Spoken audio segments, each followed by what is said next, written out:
I got myself trapped on my couch. Is there any way you could come to my closet room and close?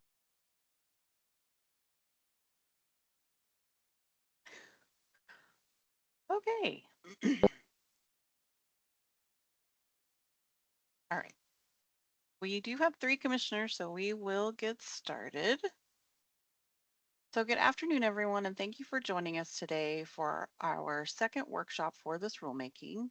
I'm Amelia Boyd, and I'm the program manager for the commission and the organizer for this webinar. This meeting is being recorded and will be made available sometime next week on our YouTube channel. Please note that I do have a visual impairment, so for accessibility, documents we'll be reviewing today may be displayed in a larger font and in dark mode. This means the background will be black and the text will be white. The documents we'll be discussing today are also included in the packet, which is available on our website at wmc.wa.gov. Attendees, if you have a question or would like to make a comment, please use the raise hand feature, and we will get to your questions and comments as quickly as possible. When offering comments, please avoid reading aloud any written remarks that are already included in the packet. These workshops are intended to be collaborative with a back and forth exchange of ideas about the proposed language. I will now begin the roll call of panelists and staff. When I call your name, please introduce yourself. So first up, Marlon, if you would go ahead. Good afternoon, Marlon Basco. I'm a policy analyst for the Department of Health, and I support the commission with rules work. And Dr. Chang. Hi, Poshin Chang. I'm a family medicine physician, doctor, and I'm one of the commission members. Thank you. Heather Carter. Good afternoon. My name is Heather Carter. I'm an assistant attorney general and I'm legal advisor to the commission. Kyle. Good morning. I'm Kyle Kiernan. I'm the executive director for the commission. I'm on site at the Department of Health in room 153. Thank you. Khadija too. Good morning, everyone. Good afternoon, sorry. I'm Khadija too. I'm the policy manager for the commission. Thank you. Mr. Lopez. Hi, good afternoon. Ed Lopez, and I'm a PA hospitalist and a commission member. Thank you. Micah. I'm Micah Matthews, Deputy Executive Director for the Commission. And Dr. Domino, please introduce yourself and then you may begin the script. Okay, hi, I'm Karen Domino. I'm one of the commissioners. I'm an anesthesiologist. And so start with the script. Good afternoon. My name is Karen Domino. I will be the presiding officer for this rules workshop.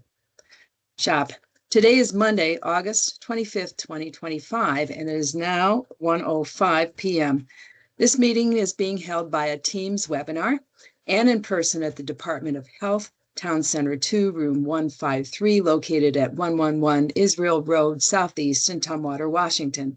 The rule being discussed today is regarding opioid prescribing general provisions in both Chapter 246-918, WAC for physician assistants, and Chapter 246-919, WAC for physicians. The CR-101 or pre-proposal statement of inquiry was filed as WSR number 25-10-039 on April 30th, 2025. Ms. Boyd, please present our proposed timeline for rule development. So here's our proposed timeline for this rulemaking, which may be adjusted as workshops are held. So we do have 4 additional workshops already scheduled, and we will go over that schedule towards the end. If there are any questions about this timeline, please use the raise hand function within the Teams platform, and I will call on you. Are there any questions about this timeline? Okay, seeing none. So just as a little addendum, before we proceed with the rest of the script, our Assistant Attorney General, Heather Carter, has a presentation regarding our statutory authority. So Heather, if you would like to get started. Yeah, sure. Thank you, Amelia.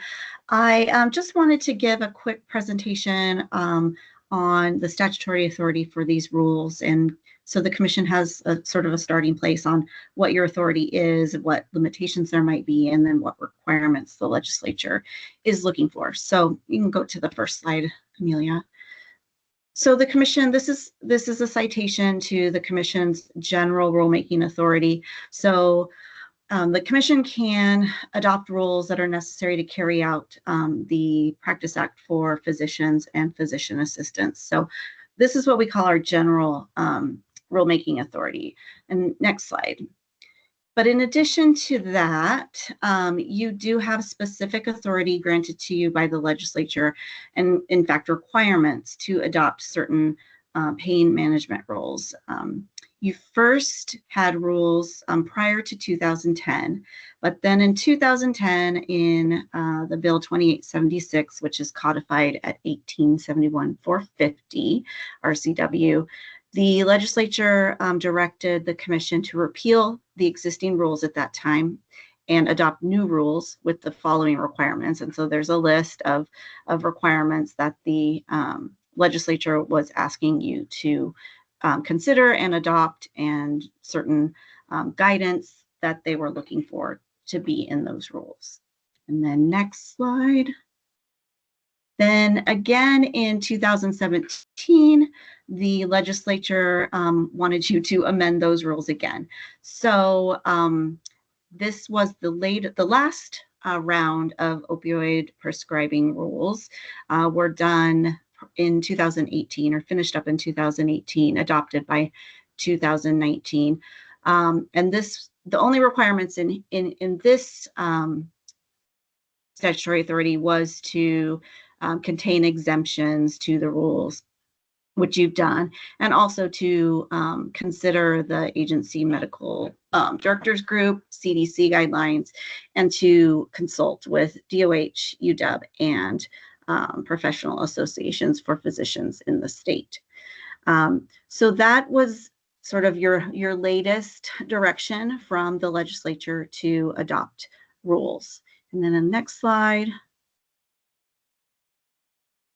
And then in 2019, it just asked you to adopt one more specific provision. The legislature said they wanted you to adopt or amend your rules to require physicians to inform patients of their right to refuse opioid prescriptions, and which you've done as well.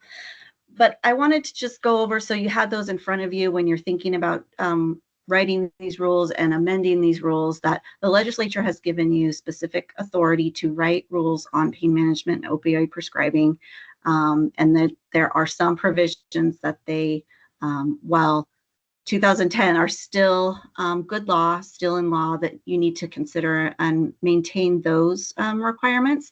But those are the only requirements in law right now, or in law at all, for you to adopt. So just a starting place, so you know what authority you've been granted, what specifically the legislature has asked you to do. And I'm happy to answer any questions. I see a question. Yeah, the rules, do they apply to ARNPs? These do not. These are only for MDs and PAs. The nursing, the Board of Nursing adopts rules for advanced practice nurse practitioners, as well as there's a separate osteopathic board that adopts the rules for DOs, the Dental Commission that adopts rules for dentists. So this rules workshop and the rules that we'll be discussing are only for MDs and PAs.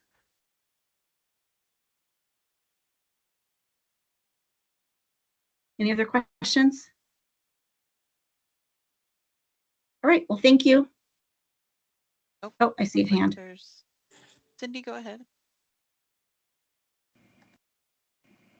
Yeah, my question was, I was looking at one of the earlier legislation slides that you had up, and it said it included about basically the consultation threshold at what MED should a patient be referred for their consultation. So if that was in that earlier requirement, does that mean it has to be kept in the rules going forward? Yeah, when in the 2010 legislation and then when the 2018 came in, the legislature did not say in 2017 that the commission needed to repeal rules, just that they should adopt rules with certain requirements. So those rules are still in statute. 450, which includes the threshold for the consultation. Those are still good law and in the statute. It does allow for exemptions or special circumstances when consultations aren't necessary. So that is still appropriate. So as far as going forward, if there was ever any work to no longer have that consultation threshold requirement, would you be able to do that, or are you held to that law? Yeah, that law is still in place and still has not been repealed. Yeah. Okay, so it would have to be repealed by the legislature then? Right. Okay. All right. Thank you. Yep.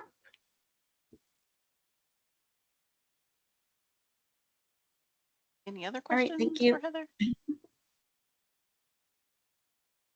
Thank you, Heather. You're welcome. Hey, Dr. Domino, you've got one little sentence to read in the script. Okay, that's what I was wondering, if I needed to do that. I see your slide is moving on. So thank you, Ms. Carter and Ms. Boyd.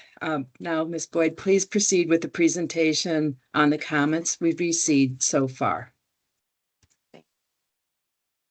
Okay, so over the past several months, we have received over 100 written comments regarding this rulemaking.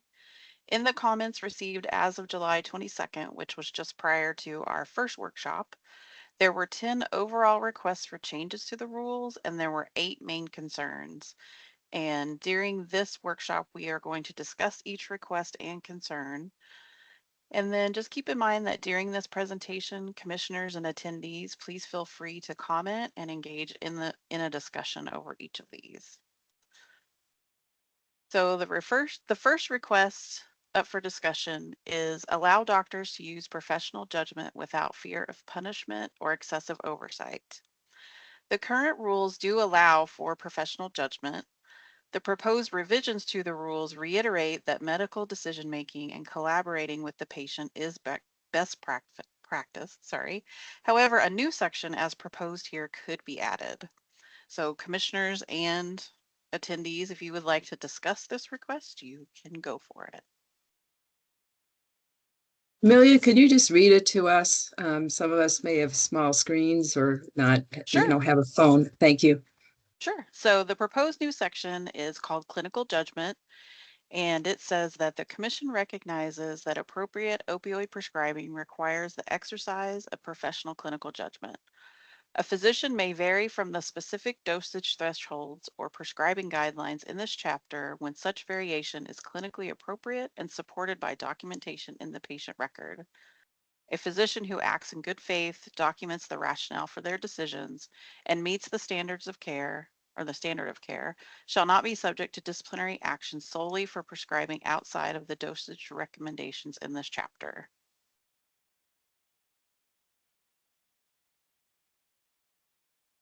Amelia, I see a hand raised.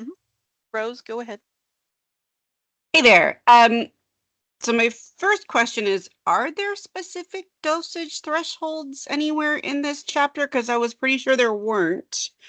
And then second, I'm not sure what this buys us. Like, I love the concept, and I feel like the intent section says this in spades, but does this have any practical effect with providers, and or will providers see this and understand that it has some sort of protection for them that wasn't previously there? I guess is my question. Because if we think it would be effective, I'm all for it. I'm just not sure this does anything really. So I would say this proposed language does not add any requirements. It's really informational. And so my opinion is that if we add anything in this direction, that it would go in the intent and scope section, or it would go in a guideline or on our website or something like that, because putting it in the rules, I mean, again, it doesn't have any requirements. It's really just informational. Heather, did you have any comment on this particular one? No, I agree with your statement. Okay, thank you. And it looks like, did that answer your question, Rose? Okay. And then Carol, if you'd like to go ahead.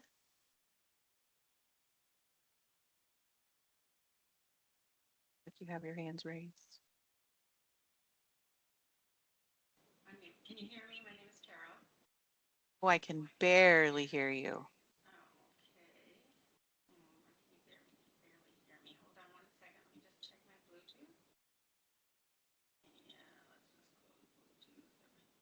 Yeah, definitely can't hear you now if you are talking. It looks Can like you you hear are me now? talking. Oh, much better. Yes. Okay, great. Well, I would just like to add, as a woman who had suffered with the Johnson & Johnson mesh for over 15 years, this is a very important rule to keep in, because I had currently been dealing with this specific issue because my physician is in a practice with PAs, and they did not want her prescribing opioids. So they were in fear of being subject to, a disciplinary action. So I find that this is a very important to leave in. I mean, if you're going to make it simple for people to understand what their guidelines are, this is very important. This just says it to me. It says that you recognize that in their professional clinical judgment, they are making decisions and they are documenting it and they are acting in good faith. They are going to be protected for what they're doing. And I think taking this out would be just wrong. I think it would not be protecting anyone.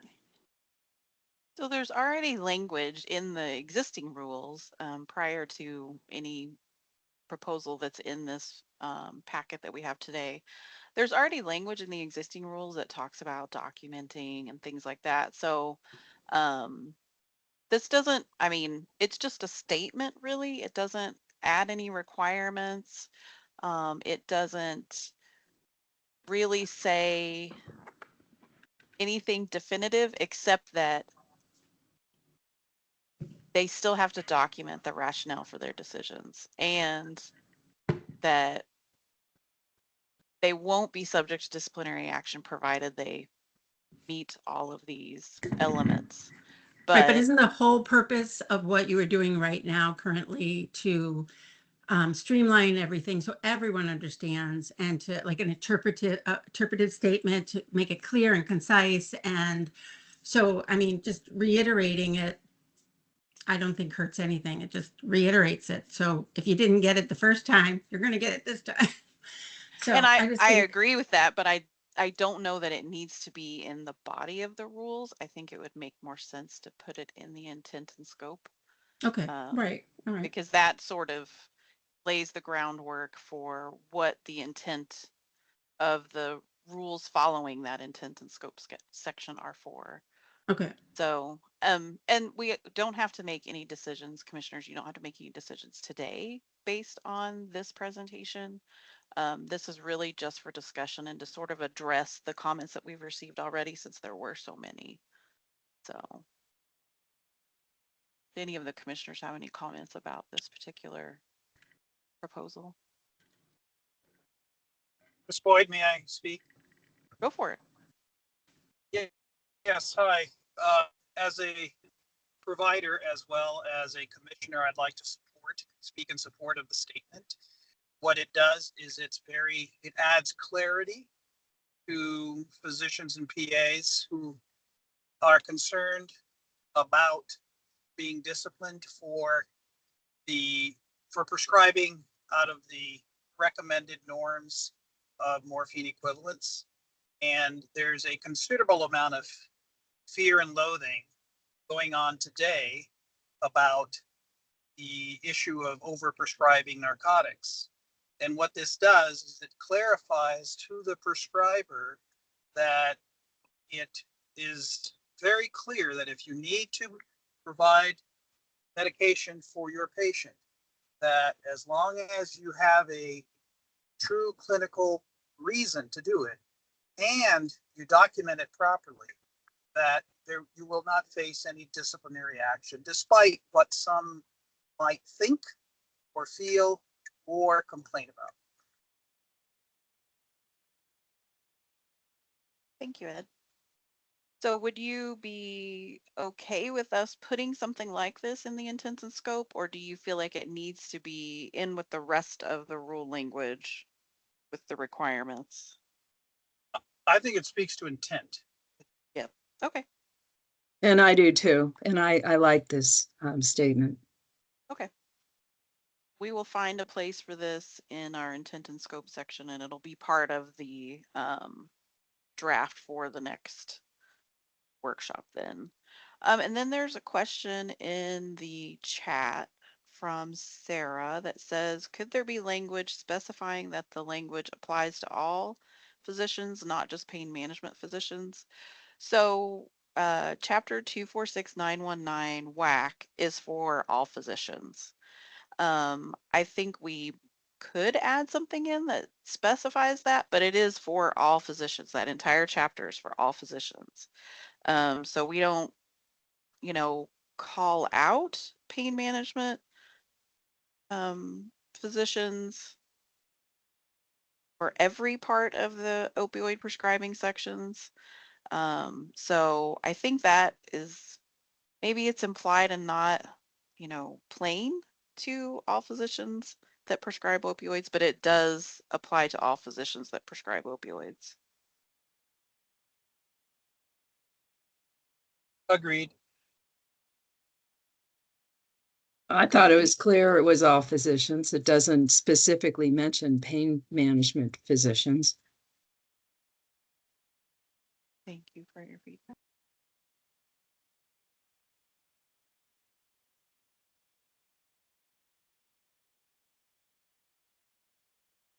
So Sarah says, thank you so much for the clarification. I know that's been a huge struggle having providers prescribe post-op opioids when they see I have a pain management provider.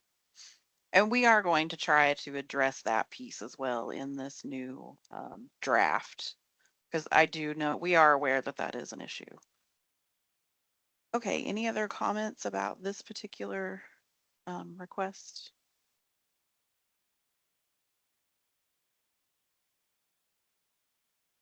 Okay, there's a question. Is the intent to keep this focused on opioids and not controlled substances more broadly? Yes, these rules are about opioid prescribing. We do address some other controlled substances, I believe. And so, but it's only when co-prescribing with opioids. So this is specifically for opioid prescribing.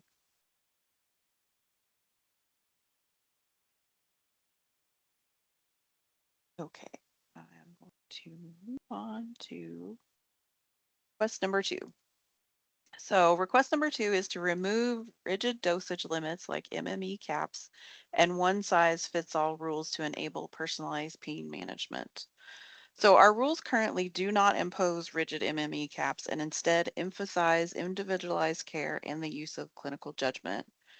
However, in the most recent proposed language, we are considering removing references to MME caps. Now, we are only considering that, but as Heather mentioned, there is a threshold for the consultant piece. So just keeping that in mind. Do you might have any comments or questions about this particular request? Well, it sounds like we have a threshold that we have to follow for pain management consult.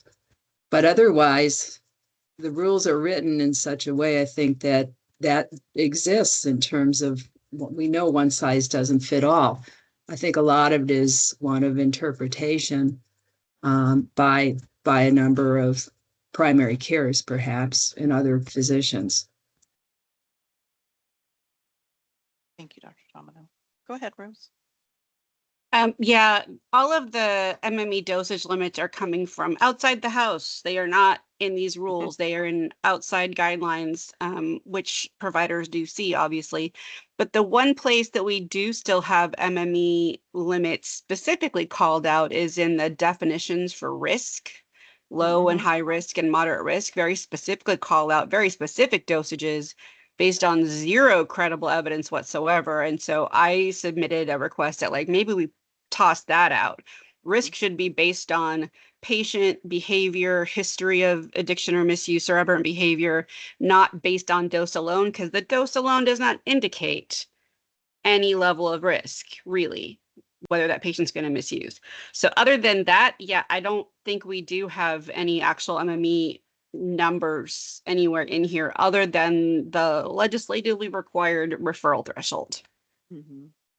And that is the spot where we are considering removing those references to caps. Excellent. Excuse me. So that is where we're, the definition section is probably going to go through a pretty massive overhaul. So hey, we know a lot those. more. We know a lot more now than we did in 2017 when we were authoring all that. So maybe barely. That's right. That's right. So any other questions about this particular request or comments?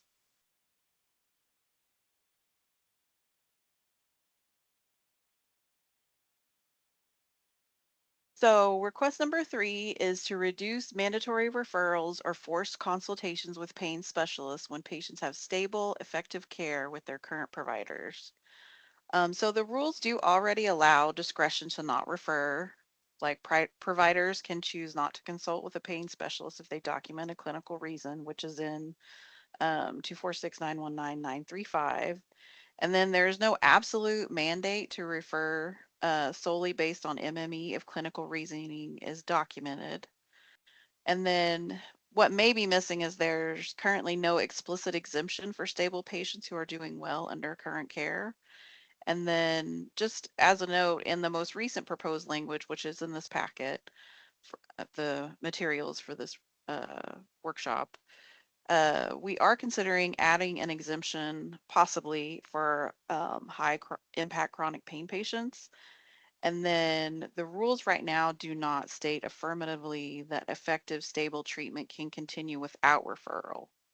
And then we do attempt in the most recent language to add that in as well. And then, Micah, I'd just like to ask if you would maybe expand on this, because I know that you've done a lot of, you've contributed a lot of rewrites to this rule language. If you want to talk a little bit about what we hope to accomplish. Sure. So just full disclosure, when you see the MMs in the comments and whatever in the draft, that's me asking broad questions, not just of the commissioners, but of the attendees and the participants and staff. A lot of this came from conversations with WashPIP, with folks like Dr. Stanos, Dr. Domino, and a number of others who over the years we've just developed a working relationship around this issue, and that also includes WISHA and WISMA and members of WAPA.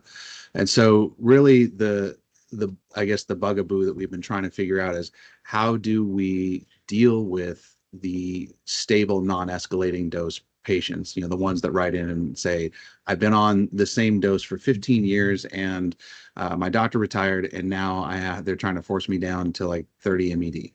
And so that's the kind of stuff that we're trying to just deal with. And so the simplest way that I've seen, and I'm obviously open to all sorts of interpretation, is the law, as Heather pointed out, requires that we have to have certain things in place, but it doesn't require that we apply it to all patients. And so the exemption that you see in the draft is really talking about if you are a stable non-escalating dose patient, then maybe we consider exempting that group from the rules and having the rules focus on the more complex, difficult to deal with patient, or maybe the patient that has not been dialed in yet with respect to an effective treatment regimen. And so that's really what the draft is looking at. I will say that I am by no means committed to all the language in that draft. It's certainly a concept to start with. So, one example is, how long do we count a stable and non-escalating dose patient? I have 6 months in there. I also have a variation of threshold that maybe on a daily basis they vary in their dose by X number of MED. I put 30 in there as a placeholder, but I leave it to the clinicians to decide, is that appropriate or not. So really, it's looking at stable, non-escalating dose and no aberrant behavior. We already defined aberrant behavior pretty effectively in the definition, so I didn't go too far into that. So that's really the concept. And then the other piece is looking at the legacy patients and special populations. Really, I took out the adolescent and the geriatric and made it focus mostly on the obstetric patients, because there are some pretty significant complications that occur there if you mess with their regimen, especially if you're dealing with SUD and the treatment for that. I'll call out Dr. Stanos, who would like to add more to that special population section, specifically around the treatment that we know much more about with buprenorphine. And so I'm sure we're going to see more about that section there. Amelia, is that really what you were looking to expand on? Yes, thank you. That was Awesome. very informative. Thank you. This is Dr. Chang. I do have a question. So in terms of if we do make any rules or modifications that's only applicable to MDs and MPA, would the DO counterpart, would they make this similar adaptations, or would they come out with drastically different rule? The reason I ask is that, a lot of colleagues are DOs and they're primary care physicians. So it could potentially say, depends on which group that makes the rules that are more strict, and you can see that gets squeezed to the other side. The DO, for instance, that DO say, well, no, we don't want to follow this. You go see the my MD colleague. Yeah, so Dr. Chang, that's not specifically with the DOs, but that's certainly something we experienced in the last round in 2017, where we brought, I believe it was 5 regulatory authorities together to create a model rule set. And then the plan was everyone was to go back and adopt that. Most people did, as well as the DOs. They stuck right with it with us, and I don't think they made any significant changes. And Heather can correct me if I'm wrong on that. I will say that we have reached out to the DO board to try and get someone to participate with us, or at least keep them apprised of what's going on. We actually, conveniently enough, got a reach out from the podiatric medical board today, as well as the association last week, about our process, and we were informed that the podiatric medical board is actually considering doing the same thing you're doing later on this year. I also received a email from the nursing, someone forwarded it from the nursing board. They're looking at their opioid prescribing rules as well. So it seems that most of the boards and commissions that did this in 2017 are looking at updates. So this is a convenient time to try and coordinate. And this is Heather. I can say that I am the legal advisor to the Board of Osteopathic Medicine as well.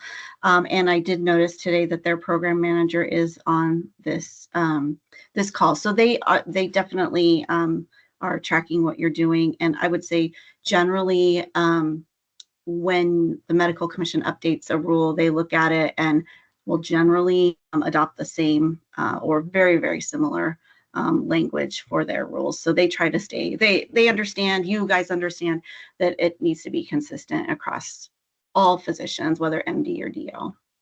Good. Thank you, Heather. And then I don't want to call Becky out, but Becky, since you're here, do you know if you guys plan to open your opioid prescribing rules sometime soon, or maybe you're going to wait until we are done with this particular rulemaking? Yeah, I'm kind of just following along today to see what sort of changes might be made, but I think our plan is to wait until the changes are a little bit more finalized before we continue. But the board has already agreed to open rules and look at them. And in general, we try to keep as aligned as possible with the commission. So I think that the overall plan is to try to mirror the language as best as possible to reduce confusion and keep it consistent. But I think we're going to wait a little bit to see, what the final language is going to look like before we make changes on our side. Thank you. That is great information. Sorry, Rose, you can go ahead now. I was going to say, I wasn't sure. Is Becky, which commission is she with? She's with the Board of Osteopathic Medicine and Surgery. Okay, got it. So I know this isn't within your wheelhouse, but if we don't have the nursing commission coming along for the party, it's a huge problem. Most of the patients we know are being treated by ARNPs. Most. I mean, not even by a small amount. Most. So I know this isn't something you guys have any control over, but if we can get WISHA to help us encourage the nursing commission to adapt the same level of changes we're talking about, that would be critical, honestly, to have this any real effect in patient care. And I will say that the notice that I saw from last week does seem to indicate that's what the Board of Nursing is doing. I don't know their timeline, but both the Board of Nursing and the Podiatric Medical Board are using the language, updating to the rules for the latest best practices, scientific advancement, that kind of thing. So I think that's all in their mind, and I would hope that we've all learned a valuable lesson from 2017 about one regulatory authority not sticking with the rest when it comes to the same agreed upon standards. Awesome. Thanks, you guys. Thank you, Micah. So any other comments or questions about this request? Oh, Katarina says that WISHA has made the request for alignment with WMC rules. Thank you, Katarina.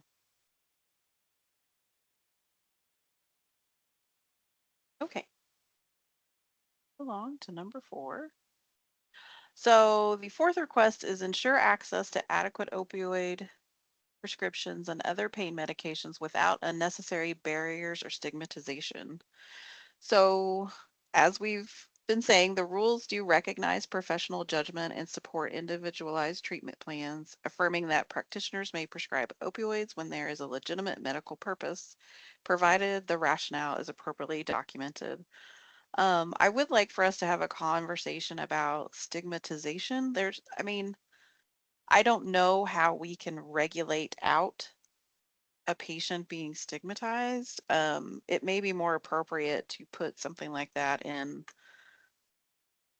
I don't even know if we could put it in an interpretive statement because we're not really interpreting rule or law in that way. So maybe Rose or someone from your group would have some idea of maybe how we could, how can we help with this piece? If you're talking, you're muted. Yeah, I mean, some of There you it go. is just general awareness and education.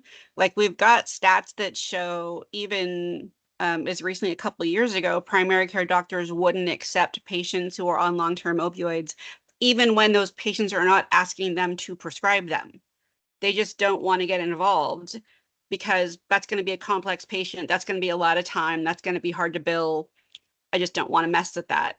Well, that's horrible for the patient. Like they're limited to what their insurance company will, who's on their plan, right? And you got doctors saying, I don't want to treat that. So some of the stigma is getting in the door. And the other stigma is if they are trying to prescribe, they've all been hearing for years now about this narrative of how dangerous and awful prescribed opioids are. How do we combat years of this narrative droning in their ears, and some of them seeing some doctors disciplined, whether here or elsewhere in the country, either by boards and commissions or by the DEA? It's a big challenge. Like this is an uphill battle we are facing to sort of right the ship, to get the pendulum back to the middle where we have cautious, thoughtful, but appropriate pain treatment. I don't envy you trying to solve this. Like you can't do it with policy. It's got to be educational outreach, I presume, because you can't do it with punitive action. We'll noodle on it.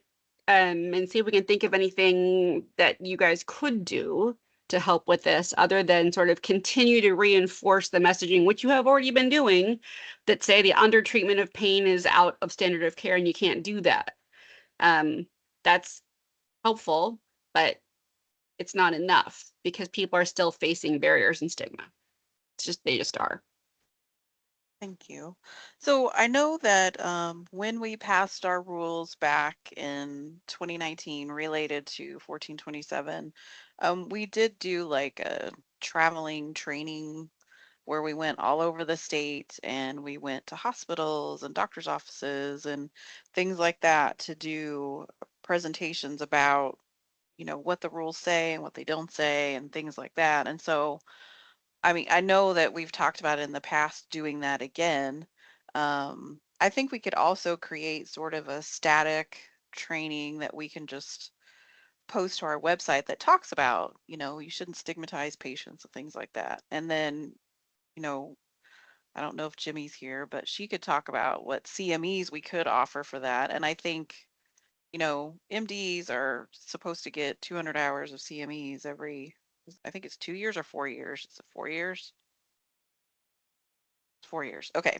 So, free CME for them would be, good. And especially if they are prescribing opioids, I think it would just make sense. But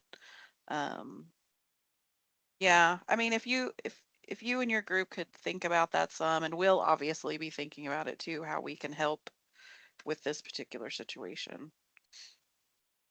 Okay, any other comments or questions about this piece?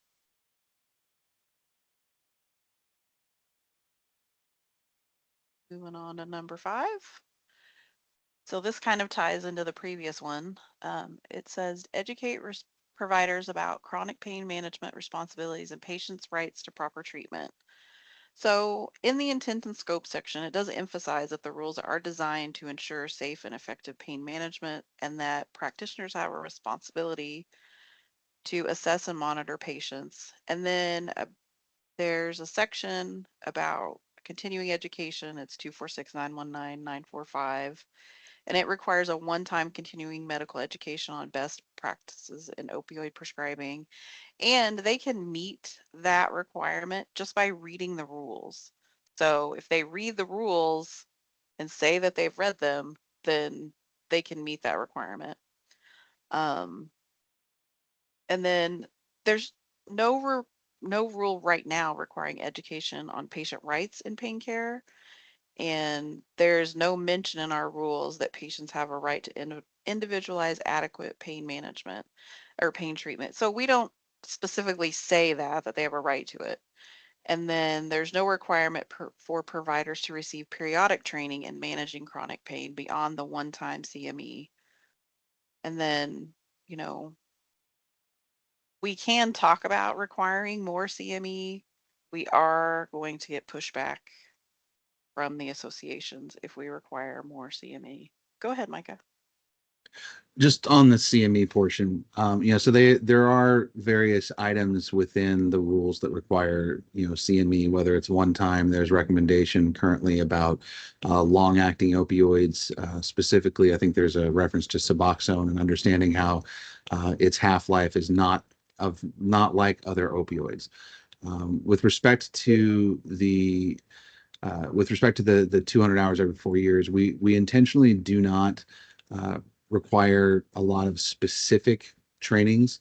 That's usually represented as a pretty significant barrier. We've got over 40,000 licensees, and so for us to say everyone has to do this is likely going to have people spending time on basically CME that is not relevant to their day-to-day practice. And really what we want to make sure is the CME that they're taking is relevant to what they do in their day-to-day work, so they can stay up to date and relevant there. So we're happy to look at and discuss maybe emphasis on particular CME points, but I would agree with Amelia. Anything over increasing it over 200 would, number one, get a lot of pushback. Number two, there's a statute, I think it's 18122, where it talks about if there's going to be an additional CME requirement or CE requirement, it must be evidence-based. And so we usually put that up to the legislators who want to, because every year we get some legislator who wants to add a certain CME because they think it's important. And so we have to show them that law and say, you guys passed this, and it's important that we have evidence that this will actually cause a change or a benefit in behavior. Thank you, Micah. Yeah, I mean, even if we just added like 2 more hours to just this section, not necessarily to their overall requirement of what they have to take, but just 2 more hours to the section, we would still get a lot of pushback. And then just real quick, I want to read what Kirsten Carr has put in the chat just real fast before I come back to you, Rose. Sorry. So she states that Section 1263 of the Consolidated Appropriations Act of 2023 requires new or renewing DEA registrants upon submission of their application to have at least one of the following: a total of 8 hours of training from certain organizations on opioid or other substance use disorders for practitioners reviewing or newly applying for a registration from the DEA to prescribe any Schedule 2 through 5 controlled medications, board certification in addiction medicine or addiction psychiatry from the American Board of Medical Specialties, American Board of Addiction Medicine, or the American Osteopathic Association, or graduation within 5 years, and status in good standing from medical advanced practice nursing or physician assistant school in the United States that included successful completion of an opioid or other substance use disorder curriculum of at least 8 hours. And then she states this is the DEA guideline, so it's already quite a bit.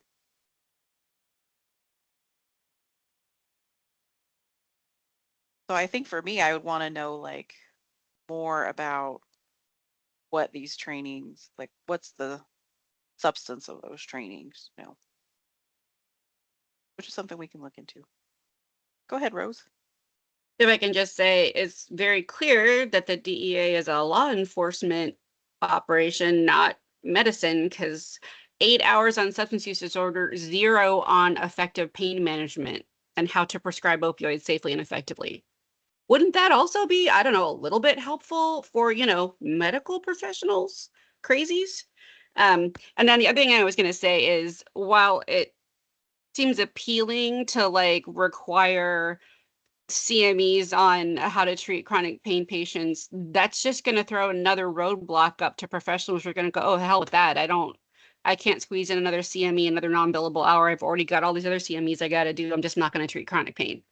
So while I love the idea of ensuring there are available CMEs in these areas, and maybe, I don't know if you're allowed to like surface a platform like, here are some great CMEs that are relevant in this space that, WMC endorses. I don't know if you're allowed to do that, but like, here are some good ones that actually cover how to effectively treat complex pain and or patients with complex health issues that may involve opioids safely and effectively, in addition to all of the overwhelming stuff they're getting on substance use disorder, which, we now know there's very little overlap between those two groups. So are there good CMEs about effectively treating chronic pain with opioids safely and effectively?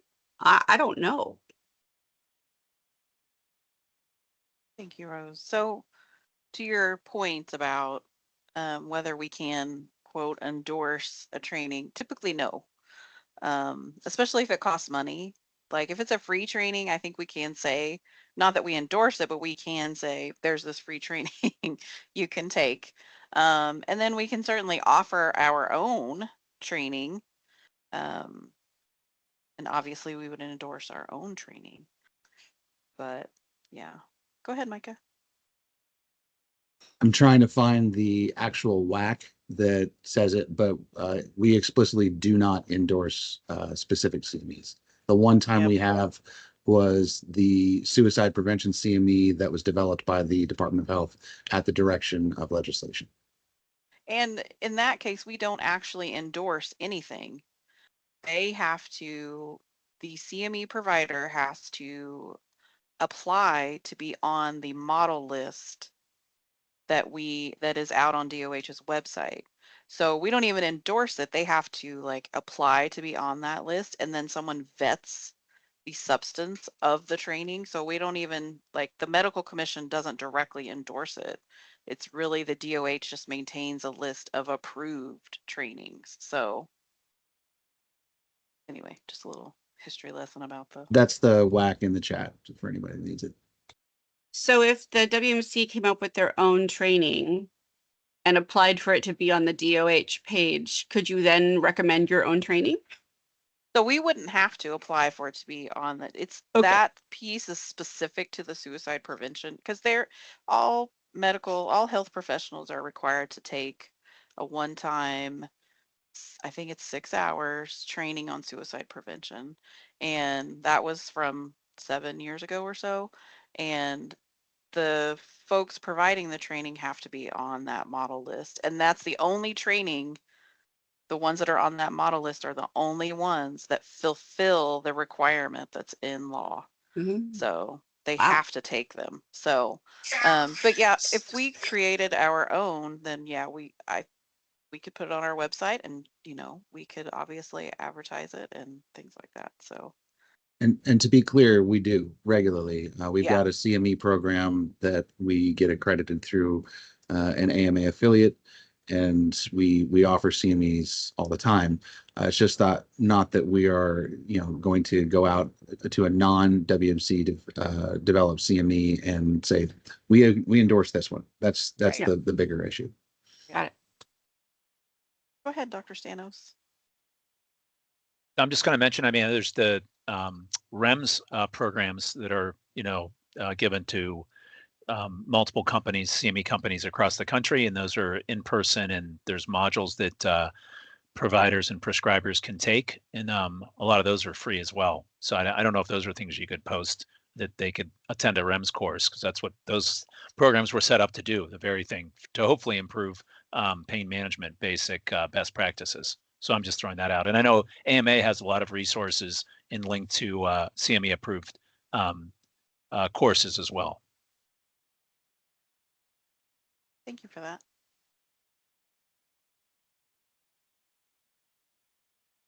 Okay, any other questions or comments about this particular request?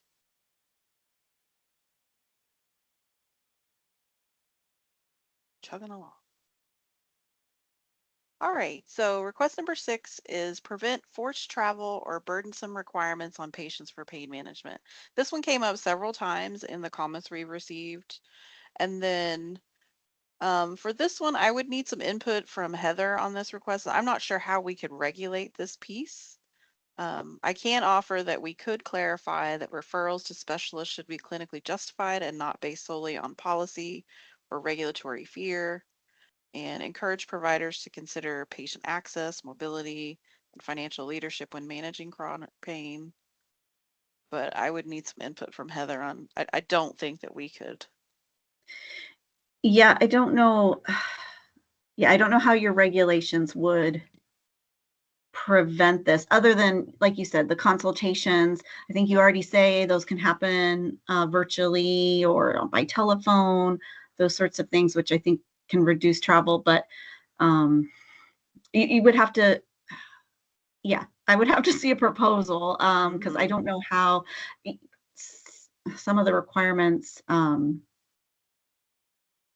could, telehealth I think is a big one that could help some people, but not all. I mean, different providers are going to have different requirements that they have. So I don't, yeah.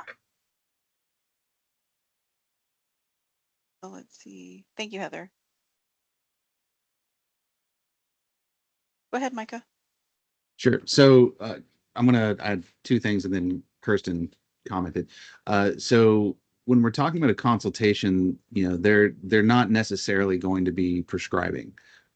So that kind of skirts the DEA issue, and I totally get what you're talking about with the DEA.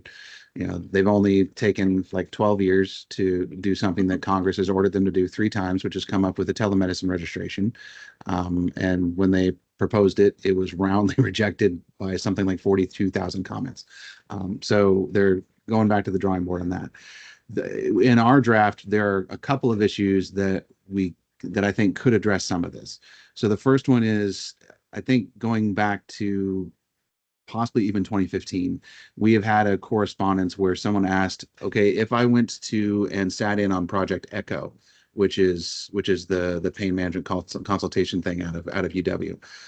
If you heard a substantially similar case presentation, we said you could document that in the record and work with that. Based off of that longstanding correspondence, I added a section to the draft rule suggesting that should be allowed, just formally in the rule. So that could impact travel and potentially burdensome requirements. The other piece, and I'll point this out, is the exempting the stable non-escalating dose patients. That's reducing the overall population of the patients that would be subject to these rules, which again would represent a reduction in burden on the pain patient. Thank you for pointing out that piece about Echo, since we may not get to the draft today. I mean, I think that's important to call out here. Okay, and then, yeah, Kirsten did say that telehealth is an option, but the DEA is still deciding who can do telehealth and under what circumstances. And thank you for that, Dr. Stanos, that REM's training. Go ahead, Dr. Chang. So I see a slight issue with this statement. So when you talk about patients for pain management, I think what usually patients meant is a pain medication management, but obvious pain management can stem from numerous different, kind of sources. For instance, that when we see pain management, if somebody has spinal issue like spinal stenosis, when we talk about pain management, it's referring to pain clinic for, injection like steroid injection, pain block, which then it requires the patient to travel, to a long distance because that may potentially not available in the small rural community, and they had to go to big metropolitan area. So, if we had to say specific, this for pain medicine management to make that, change, and I think that probably make more sense. But otherwise, from the clinician side, we kind of interpret this. We say, well, okay, well, how can I do it if I'm in a small rural community? The patient needs an injection for pain control. I can't force the patient to travel. That's a good point. And we definitely don't want to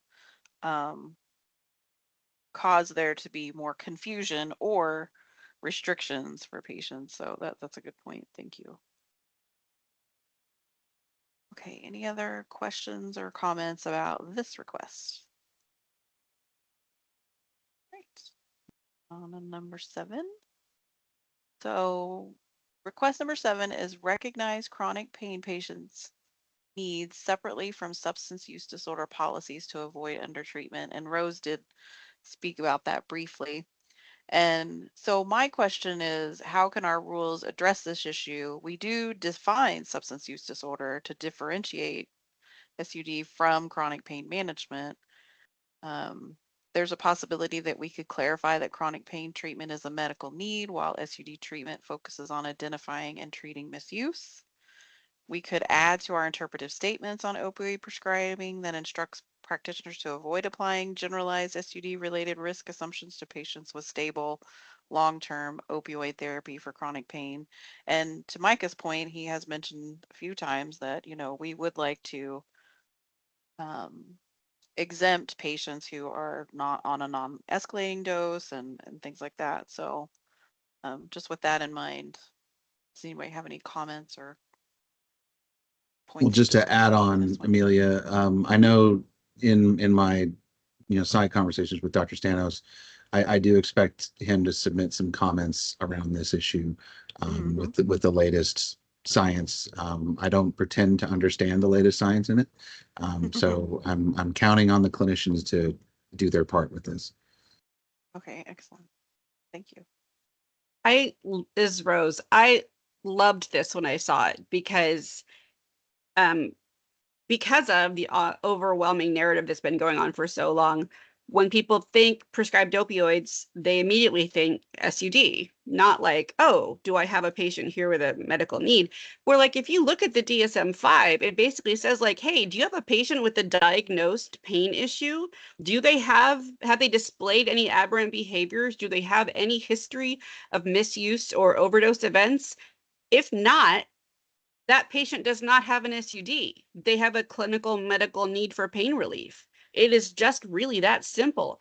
And yet, to this day, anyone taking opioids gets collapsed into one big bucket, such that, like, when they talk about prescription drug overdose, they collapse Suboxone and buprenorphine into the big bucket along with the rest of us, so that we can't tell which people who might be on an MAT that has, not been successful, or it's one of our people who's a chronic pain patient who had a mishap. We will never know the difference because that's one big bucket, because we're all considered one big group. There needs to be across the board a clear demarcation between someone who has demonstrated SUD or someone has concerns about SUD and someone who has never had any history of or example of a problem with addiction, who has a diagnosed medical issue that is known to be painful. Why is that hard? I don't know why, but whatever, and I don't really have any clear answer about what rule you should create here. I just want to strongly reinforce how important this really is. Thank you, Rose. Any other comments or questions about this particular piece?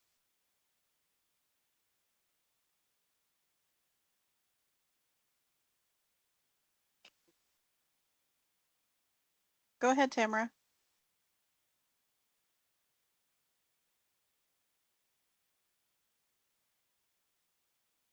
Looks like you're self-muted. I'm so sorry. Let me There you start that go. again. I wanted to say I appreciate you guys, and that is a really big consideration. And I am excited because I am hearing this conversation going this way. And I think taking out those high dose specific limits and, the high risk, sorry, that was what I was trying to say.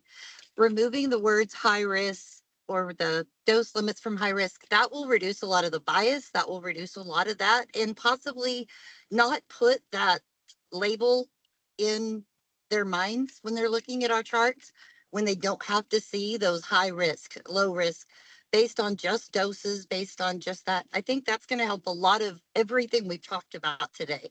So I just wanted to voice that we are really excited about that part, and that I think it solves pretty much everything we've just talked about. Thank you, Tamara. This is Rose. I'm going to jump in. That doesn't solve everything, because every provider in the state, MD, PA, ARNP, is still going to get a quarterly report from WISMA saying, here's your prescribing history and where we think you have deviated from guidelines. And the guidelines are not the rules. The guidelines are whatever the healthcare authority said they were, which happened to be AMDG or BRE based on CDC stuff. So they're still getting dinged every time they write a prescription over 90 MED for more than a week, every quarter, right, forever. And that's a separate problem I'm going to try to address, but like this solves some of it. And that quarterly report is not, again, a medical commission thing, so not your issue, but like doctors are still getting dinged all the time, ridiculously, in my opinion. I only was referring to what we can solve in the Washington Medical Commission meeting. You're right, it wasn't everything, but a lot of what it can't even be addressed here. So I was just saying thank you. Thank you both. Go ahead, Carol.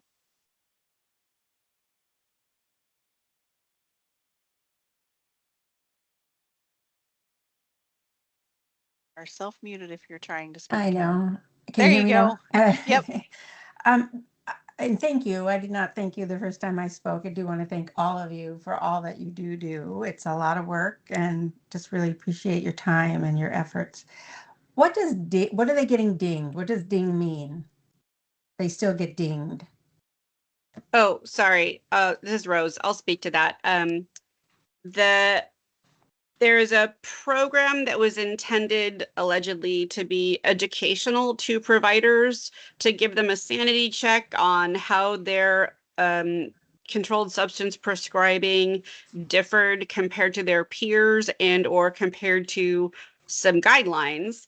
So every quarter, every prescriber of opioids gets a report in their email from the Washington State Hospital Association and the Washington State Medical Association called the Better Prescribing, Better Treatment report. And it shows them a snapshot of their prescribing history for the last 3 months based on what's in the PMP. And if they prescribe over 90 MED for more than 7 days to even a single patient, they get red flagged as that's above guidelines, not, the rules, which is the only law of the land in our state, but above the guidelines that were adopted by the healthcare authority, which were authored by the AMDG and the BRE. And I think it's a bad message to continue to send at this day and age. Like, they say they were never meant to be punitive. I don't see how they're not punitive. Right. So All right. Thank you can't- very much. We don't, excuse me, just to add a little bit of clarification, is that we don't go, like, we're complaint driven, so we have to receive a complaint. So even though they get that letter is not provided to us. It's not put in their licensing file or anything like that. So it's not something that we don't pursue discipline on those folks based on those letters they get. But yeah. Did you know their email says they can't forward those reports to anyone, or they're breaking like 3 different RCWs? They can't even share their reports. I just found out, someone told me, and I can't see it because they can't forward it to me or they're breaking the law. Sorry, I'm chasing that separately. Sorry. Thank you. Oh, so Kirsten says, I'm licensed in Oregon and Washington. I get this letter from Oregon, despite having indicated numerous times that I only do hospice. I understand it doesn't go anywhere, but is both a waste of paper and unneeded for what I do. And that is something that we did talk about during 1427, because the prescription monitoring program was part of that rulemaking. And we did talk about how those reports do need to take into account the practice of, like, whatever specialty the prescriber is in. So that is something that was brought up at that time. All right, any other questions or comments about this request? Go ahead, Cindy. Yeah, I wanted to say one thing, Cindy from WashPIP here, is Rose and I have dealt with on in some other meetings and work groups that we're in, the saying chronic complex opioid dependence. And it's a term that they try to give to patients on long-term opioid therapy, and intended that they would be switched over to buprenorphine. So this statement that I see here, the differentiating between substance use disorder and patients, I get red flags anytime I hear that buprenorphine. I think it was Stanos was going to talk about that, but just know that when we hear that, patients feel that they are getting put into the same category as people with opioid use disorder. So thank you, Cindy. Okay, any other questions or comments about this particular one?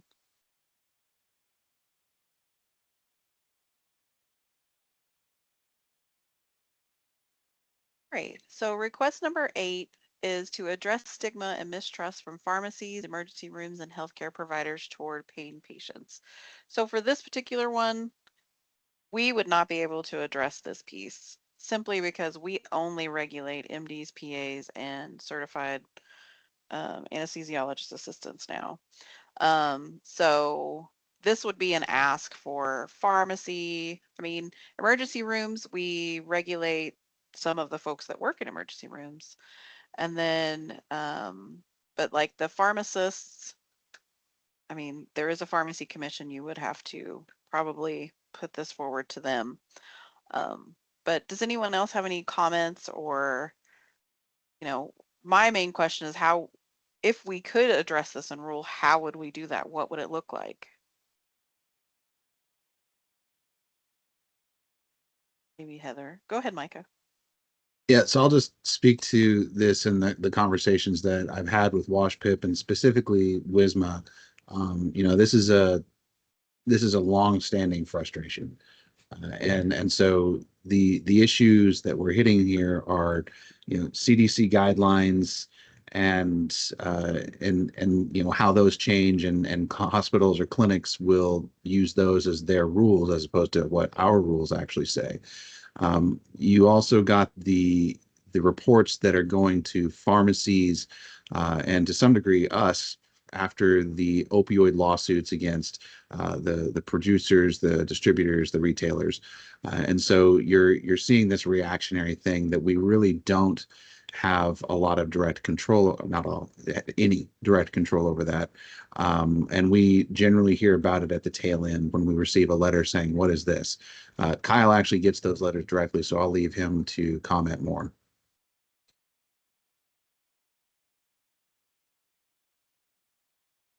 Go ahead, Kyle. I was just going to say that I think that Micah's comments about the limitations in terms of what we can do here are well taken. I do think that the intent and scope section that we've already kind of addressed in multiple comments as well as in the initial draft, that is the place to make that sort of statement.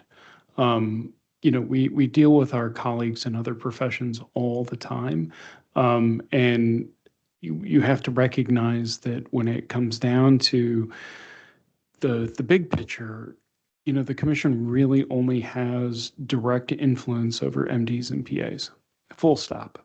I don't think it's the end of the world for us to kind of keep a comment that kind of echoes that sentiment if that's the conclusion of our commission members, that they want to have something like that. But again, that would be the intent and scope section. Thank you. Thank you, Kyle. And then just, Dr. Stanos made a comment in the chat, but, to that point, those reports you're talking about are generated by the prescription monitoring program, and I don't have a lot of knowledge about how they operate. But they are a separate program within DOH, and they do their own rulemaking. So you could always send in a rulemaking petition to them. Go ahead, Micah. Amelia, Amelia, I'm gonna go ahead and call on Hillary if she can hear me, because I believe that the PMP generates the data, but I think there's a collaboration between the hospital association and the medical association to comb through the data and populate those reports. I might be mistaken, so I want to make sure that Hillary can correct me if I'm wrong there, or anybody else that might know. Oh, so Micah, thank you. Hillary with the Washington State Medical Association. I'm actually not sure how that works, but I will ask Jeb when he is back in office and follow up on that. Thanks. Thanks. Kyle, what were you going to say? I'm sorry. I'd just add that program is specifically housed separately within the department away from any of the disciplinary authorities. We're aware that it happens occasionally. We do have people prescribers who contact us, but that was part of the legislative arrangement when that program was created, is that it would be housed separately from disciplinary authorities that have control over licensing and regulation. And so again, the comments here that would direct people to other parts of the department are well taken. We do not have insight into that program, and that's by design. Yeah. And Rose, thank you for popping that in the chat. She did confirm it is in fact a WISMA program, the Better Prescribing, Better Treatment report.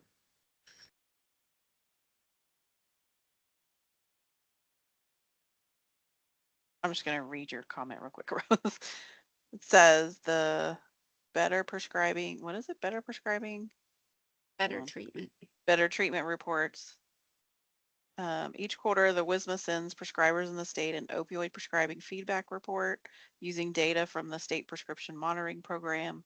The report shows how their opioid prescribing practices compare to others in their hospital, health system, or medical group, as well as within their specialty.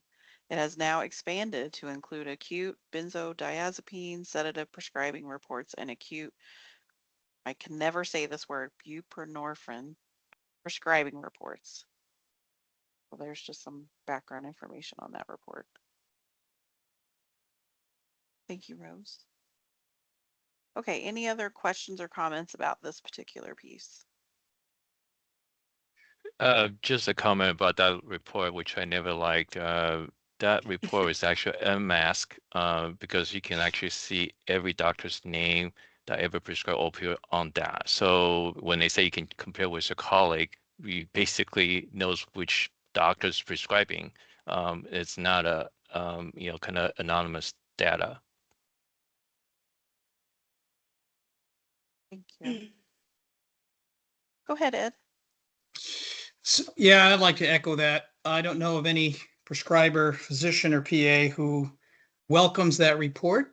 What it does is it creates a considerable amount of competition between providers to see who can get down to zero prescribing, which does not help people with pain.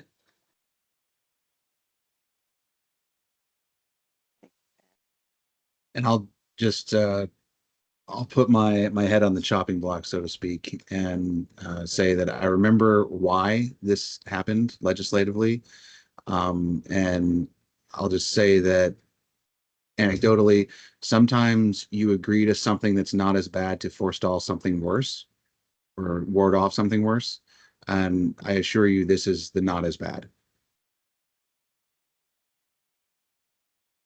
Go ahead, Dr. Stanos. Yeah, I think I'm glad Micah brought up the idea of the context of this. I think initially when we had practices, I'm a pain management physician, we had practices where primary care doctors there was really high prescribing, and some of the cases it was out of hand, and we were putting out fires everywhere. And I think the idea was because there was so much prescribing across the board that they needed a better understanding within groups of who was prescribing. But that was a number of years ago. And so that's why I think interventions like this really need to be reevaluated, because if we fix 3 or 4 of them, but we leave a couple of these things, the physicians are still going to be disincentivized. So I'm glad there's the discussion, and I agree with Micah that the goal then was, because there were so many overdoses and it was just out of control, it was the better of 2 evils. So. But it's not a value. And I think the bigger part too is it doesn't show if you tapered people, even patients that were successfully tapered, you still were obviously a bad person. And there's no personal understanding of the actual patients that are on that list. So I don't see if there's any utility at all. So, and the prescribing is way down. Prescribing is so low. I think 80 to 90% of the patients at Swedish are on less than 50. And so it's just pushing resources in the wrong area, just to really understand that now that it's the whole atmosphere has changed around prescribing and the doses are low anyways, and we have a small percentage of patients that remain on high doses. So that's all, but thank you. This is Rose. Our main complaint this whole time is there has never been any measures of patient outcomes before or after or since all of the prescribing education efforts and all the new limits. And we don't know if patients are better off than they were before. We do know that people are still overdosing and dying, and we do know that people with pain are now undertreated. And that the rate of prescription opioids dispensed in Washington state is now 60% lower than it was during its peak in 2008. And it's continuing to decrease in the last few years, when I would hope it would start to increase because of MAT medications being prescribed, but it's not. It's still going down. Why? And are patients better off than they would be? So I'm happy we're having this conversation, even though I know this is not a WMC effort. I do think it's something we need to collectively discuss. Thank you, Rose.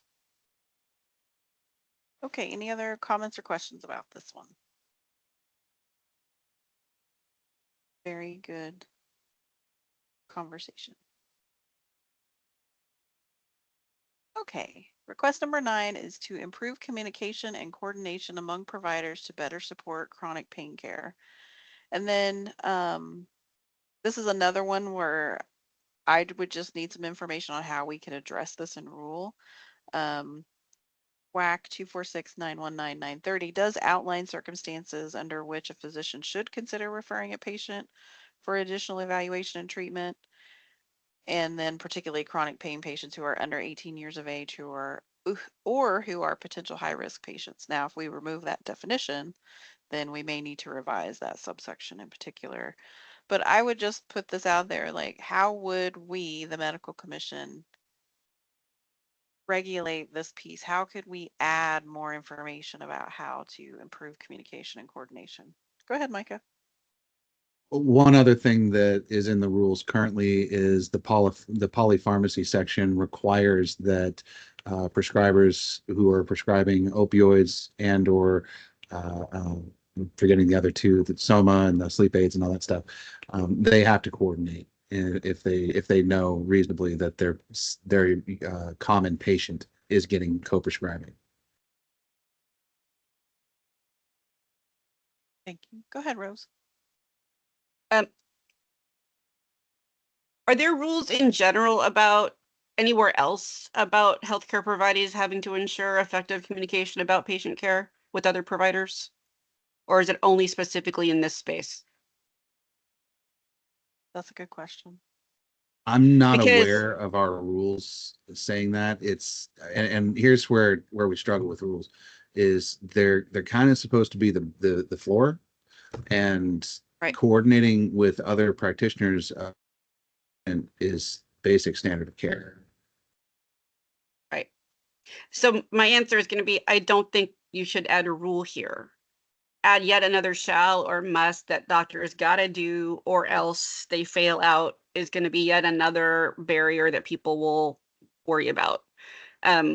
If there is somewhere that you say, effective communication among providers is an essential part of, effective patient care and expectation of this commission, great, put that in the intent section maybe, or wherever else it's got co-prescribing that there. But I just think adding yet another rule here is not going to help us get to where we want to be. Thank you, Rose. Micah. Kyle, did you still have a comment? No, we can go ahead and proceed. Go ahead, Carol. My medical doctor, I have, a neurologist and other doctors. And once I'm on medications, she then takes over my medication. So I just have to see her, and I see the other doctors maybe once a year, or if I'm having a surgery, I might meet with them. So is that not a standard in the state where we set it up where the primary can be in charge of the medications, where one doctor is in charge of the medications? I think that's what Micah was saying, is that kind of coordination of care is standard of care. Okay. Right. So that It is the standard. And so, I mean, I can give a couple of examples. Normally, let's say your primary care provider, whether they're an MD or a PA, DO, ARNP, for generalized stuff, typically what you'll see is they will coordinate. I know with a family member of mine, they're complex. They've got a complex condition. They have cancer, and the coordinating practitioner moved from their PCP to the oncologist. And so we had a very specific conversation about who's in charge, who's on first here. And so, they're getting their directives as far as treatment from the lead oncologist at Seattle Cancer Care Alliance, but the one in the city where my family member's in, that person is taking that direction, and then they're coordinating everybody else to make sure that the labs are done and they're getting the right things with the nephrologist and everything else like that. So that's what should be happening. That is standard of care. So again, I come back to, if it's the standard of care, do we need to expressly state it in the rules?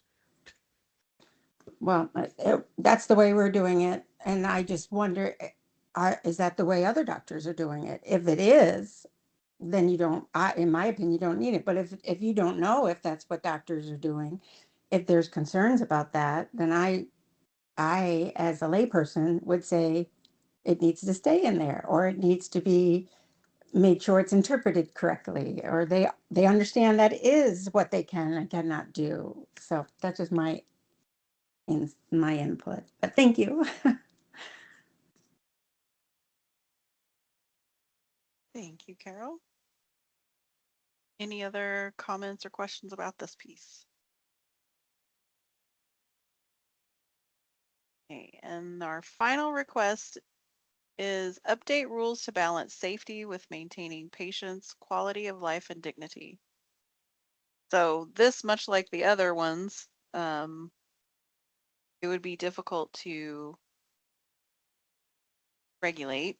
But I will say that in the most recent proposed language, we are considering adding some language that speaks to considering how a patient's care impacts their usual life or work activities. We could also add a statement to the intent and scope section, about promoting safe opioid prescribing practices while ensuring that patients' quality of life, function, and dignity are preserved. I don't know how appropriate that is for the intent and scope section, but any other comments or questions about this particular one? Just a comment, the proposed language from, I believe, the petition, as well as the existing rules themselves, in multiple places talk about the primacy of patients' function and quality of life. And so I would just point out that's in there in multiple spots as sort of the primary consideration of how do we know what success looks like, and it is the patient's function and quality of life.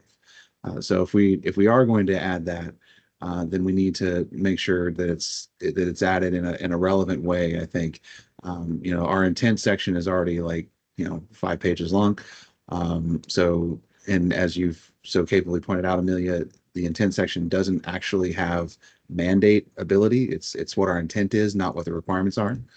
So I think this is what I would consider already in there to a large degree.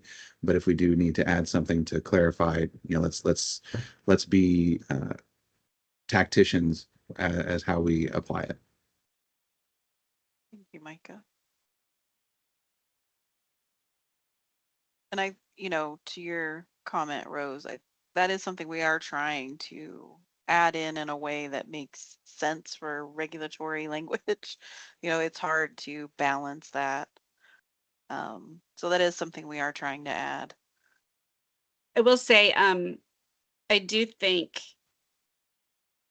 I won't presume to speak for all of the people who submitted comments for this effort, but I think what we've heard and what many patients feel is they are not being heard as far as quality of life and dignity.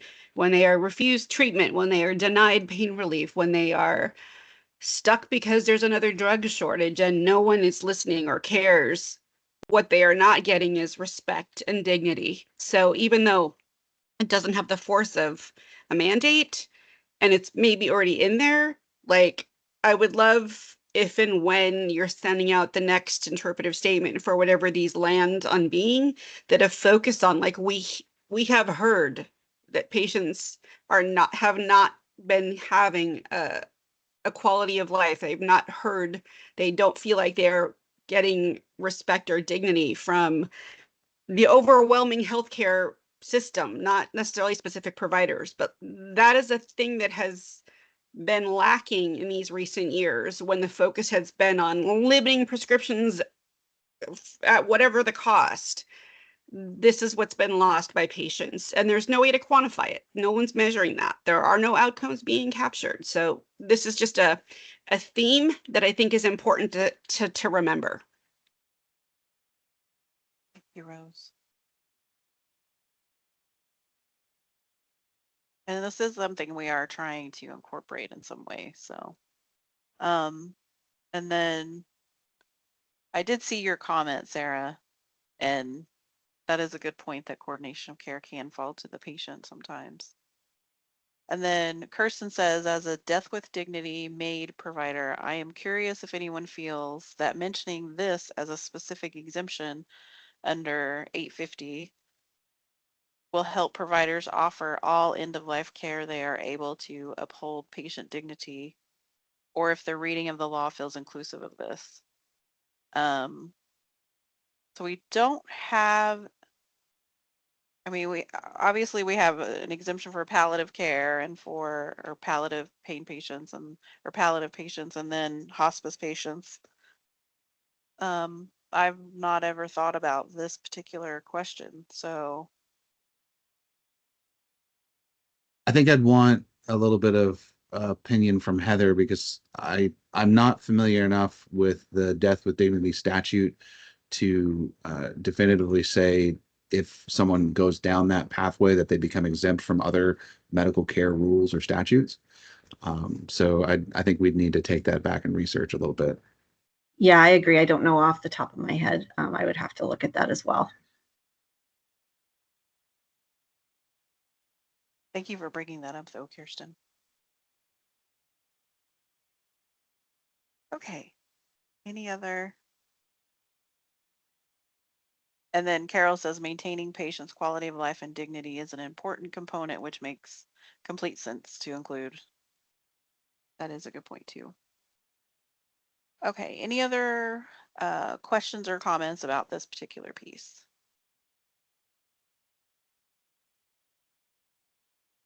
Okay. Actually, I Go just ahead. I think there was I was looking at the wrong statute. So she cited Kirsten or Dr. Carr cited 850. I think 851 sub 3 is what we're talking about. So that is the provision of palliative hospice and other end of life care.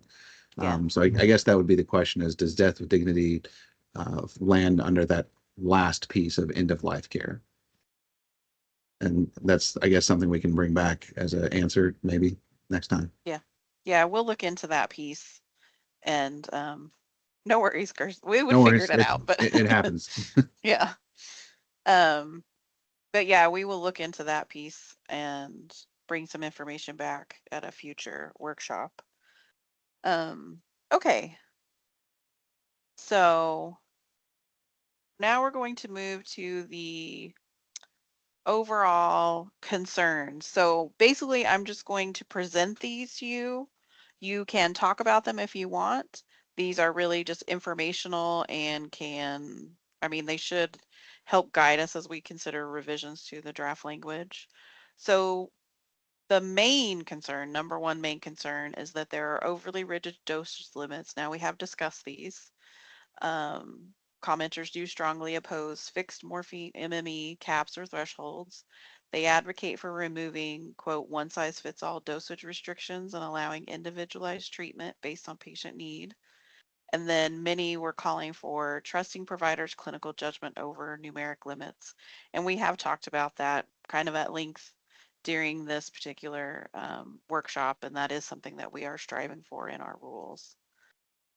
And then number two is fear of overregulation of physicians. This was a pretty big point throughout the comments, is that physicians are reportedly afraid to treat pain due to fear of disciplinary action or DEA scrutiny. Obviously, we cannot remove the DEA scrutiny because we aren't the DEA, but and then commenters want WMC rules to protect providers who are ethically and responsibly and to reduce who act ethically and responsibly and to reduce the chilling effect current policies may have on appropriate prescribing. So I just want to make, sorry, I clicked forward. I want to make a small comment about B there. Many of the struggles that I have been called about over the last 8 years are related to prescribing limits that are being imposed onto practitioners by their clinic or hospital, and by policies within their clinic and hospital. And we did talk about this some at our first workshop. And, you know, the WMC doesn't have any authority over policies at clinics and hospitals. There's nothing we can do in that regard. We can, you know, discipline doctors that don't meet our requirements, but we can't do anything to clinics and businesses like that. So that's just something to keep in mind. I know that it is a big problem. Um, you know, we have not been able to regulate that out as an issue. So, we can educate. And many times in the last 8 years, I have told a patient, have your doctor or your prescriber call me and I will explain to them what the rules say. And will happily have a conversation with them to educate them on what the rules say and what they can and can't do and things like that. So, and I have only had in one time in all those years have a doctor call me and ask me. So, I mean, the education piece is important. So, but just to know that we have tried really hard to eliminate that piece for patients. And then concern number 3 is patient suffering and inadequate access to care. Several comments describe patients being undertreated for pain, which rose to admission, especially those with chronic or disabling conditions. And that is something we are trying to work on. And then barriers such as specialist referrals, travel burdens, and mistrust from pharmacists or ER staff are cited as compounding the issue. And, we've talked about that as well. And then concern number 4 was we need to separate chronic pain from substance use disorder. We have discussed that at length, and I think we will try to make, some changes to the language to try and address this one. And then commenters stress that rules intended to address opioid misuse often conflate pain management with addiction treatment. And they ask for distinct approaches that recognize chronic pain as a legitimate medical condition needing different care standards. And then concern number 5 was the preservation of patient dignity and quality of life, which again, we have talked about, and we are making an attempt to address this in our language. There was a recurring plea to ensure policies maintain patients' dignity, autonomy, and quality of life, not just focus on risk reduction. And then many object to policies that result in forced tapering or abandonment of staple, effective care plans. And again, the forced tapering many times is a clinic or hospital requirement. There are no tapering requirements in our rule, and there has not been. We did go through a rulemaking recently where we clarified that not all patients will need to be tapered. I think stronger language is what has been asked for in that section. And we are trying to, again, balance our authority with what we can and can't say in those particular areas. And then, so we are trying to address that particular piece, especially when it comes to tapering. And then number 6 is reform of consultation and referral requirements. Several commenters objected to mandatory consultations with pain specialists, particularly when a primary provider is successfully managing the patient's care. And then they request flexibility to avoid unnecessary delays or hardship. And then 7, which we've talked about both of these, stigma and discrimination. Pain patients report being mistrusted or dismissed by providers, pharmacies, or emergency departments. And then they urged the WMC to acknowledge and counteract stigma in regulatory language and education, which, as we've discussed, will be difficult for us to regulate that. And then the final concern is to improve provider education and coordination. Some ask for better education for providers about chronic pain management and patients' rights. And then others highlight the need for improved communication between providers to avoid fragmented care. And then some comments from our first workshop. We got several comments from WISMA. And so one was to establish recurring regulatory review of the opioid prescribing rules. So we don't have like a recurring, but our opioid rules have been open. I believe this is the 5th time we've opened the opioid prescribing rules since 2017. And so because we receive so many comments and requests about these particular rules, they are typically opened fairly frequently. So that would have to be a discussion whether we want to look at them on a scheduled basis. I mean, we have to look at our chapters in statute, it says we have to look at our chapters every 5 years, and we typically do a review every 4 years. So we are already ahead of the curve, or ahead of the requirement, because we do look at them every 4 years. And then they want us to simplify and reduce complexity of the rules, which is what we are attempting to do. And then they want us to avoid adding more shall and must requirements. So the one thing I will say about the shalls and the musts is that these are regulations, and so there will be shalls and musts. It's hard to avoid those words in regulation. And then they ask that we implement simplification opportunities already identified in the draft and explore additional ways to streamline, which we are trying to do. And then reconsider or remove the mandatory specialist consultation threshold at 120 MME per day for chronic pain management. And then here's their continued. So revise the tapering provisions, maintain physician clinical judgment as the ultimate authority, which we will, ensure shared decision-making that considers the patient's experience, unique circumstances, and beliefs, and then avoid language or provisions that enable unilateral tapering not based on clinical need, which I don't think that we would do that. Again, now there are no tapering requirements in our rules. And then they ask that we clarify and simplify PMP requirements, and provide strong assurances that physicians will not be sanctioned when making good faith efforts to treat clinically complex patients. And then finally, to avoid rules that unnecessarily restrict access to needed opioid therapy for chronic pain patients. And then, Amelia, yeah, go ahead. if you could go back one, I just want to ask a clarifying question. To this one or the one before? That one right there. So Okay. is the comment under the clarify and simplify PMP requirements related to the PMP itself, or is that a standalone? I think it is related to the section we have about PMP, Okay. which I will talk more about here in a minute. Thank you. But yeah, I think that's what it's related to. Okay, and then Dr. Stanos was at our last workshop, and I'm grateful he's here today. He wants us to remove the 3-day, 7-day, and 14-day opioid prescribing supply limits for acute and subacute pain, and instead focus on individualized patient care, which we will talk about in a future workshop. Eliminate, much like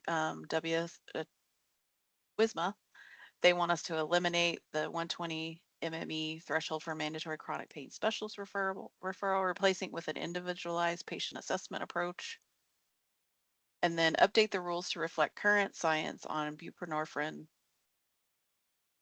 including its use for chronic pain and in acute pain treatment for hospitalized patients already stabilized on buprenorphine.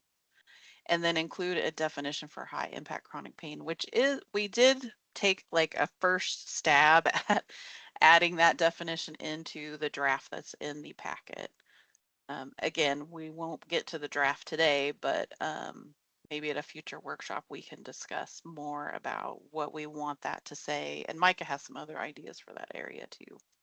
And then Rose, who's here today. Her request, or specifically from WashPIP, was to reevaluate opioid prescribing rules using current evidence to determine which guidelines remain appropriate and which should be updated, and then update rules to better reflect current understanding of long-term opioid use for chronic pain, acute pain, and trauma-related pain.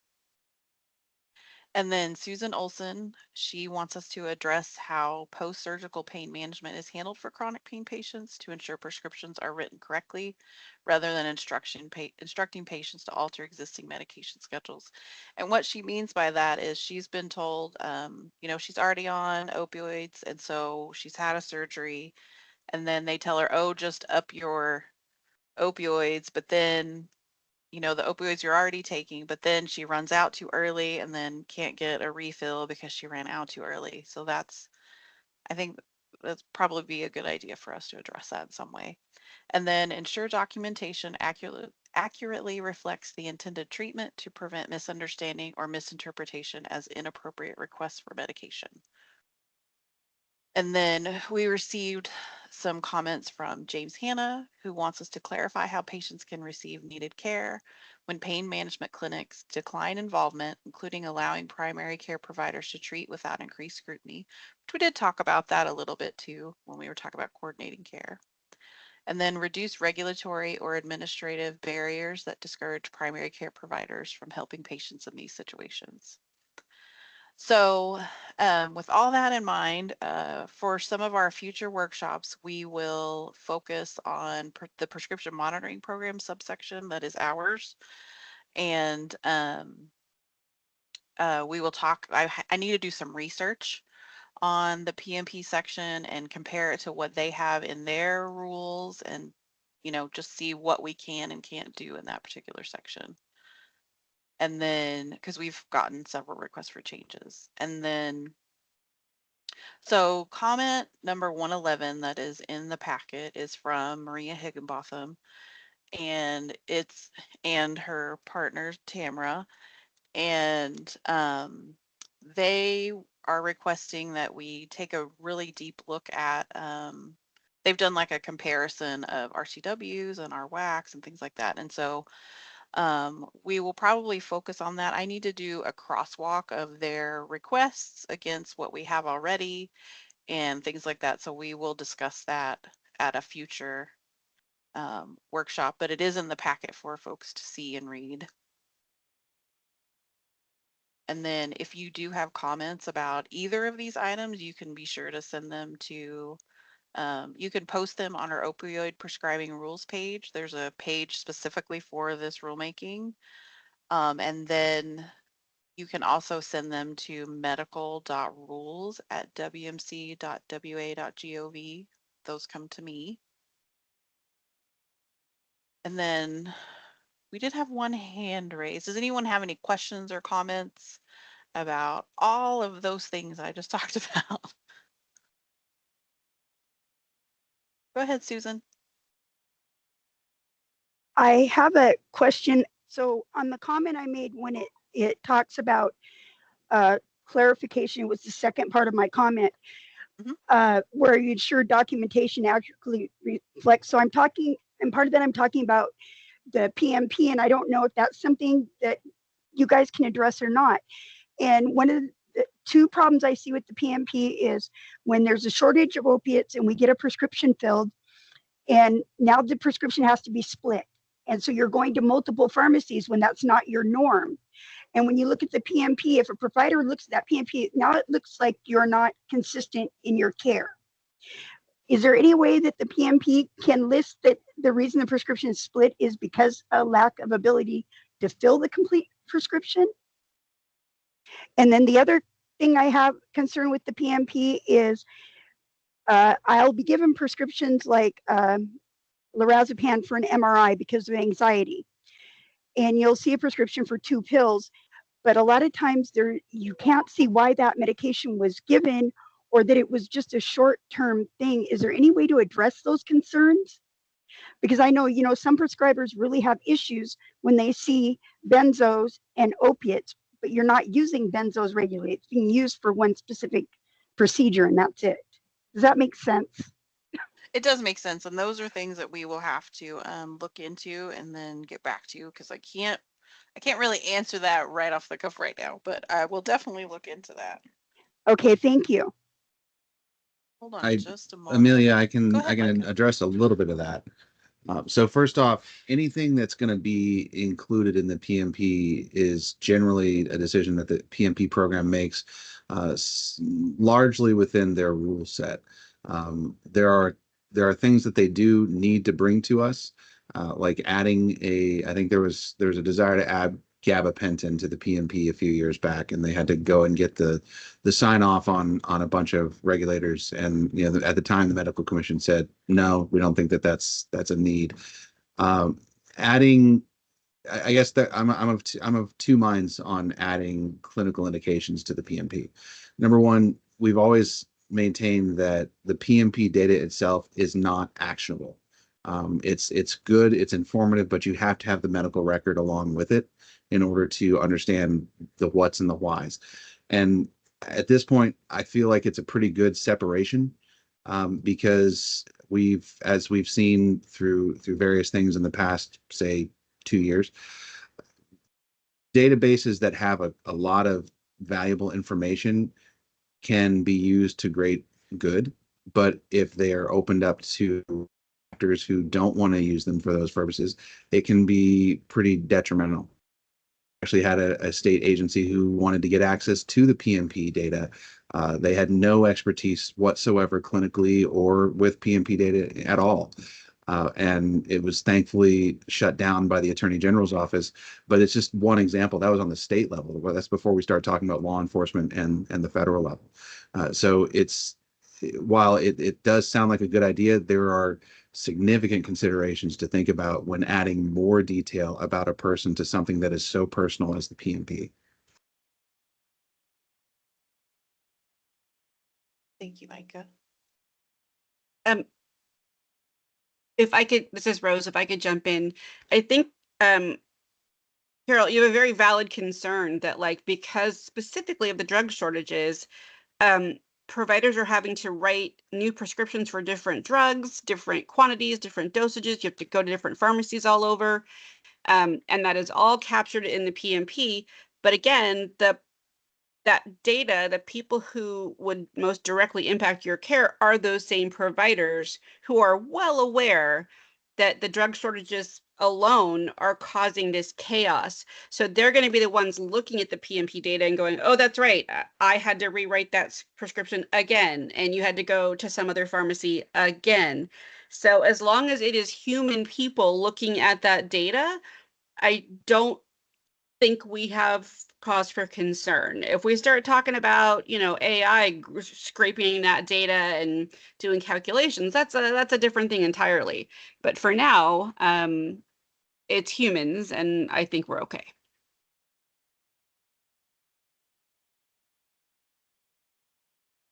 Thank you, Rose. Okay, any other comments or questions about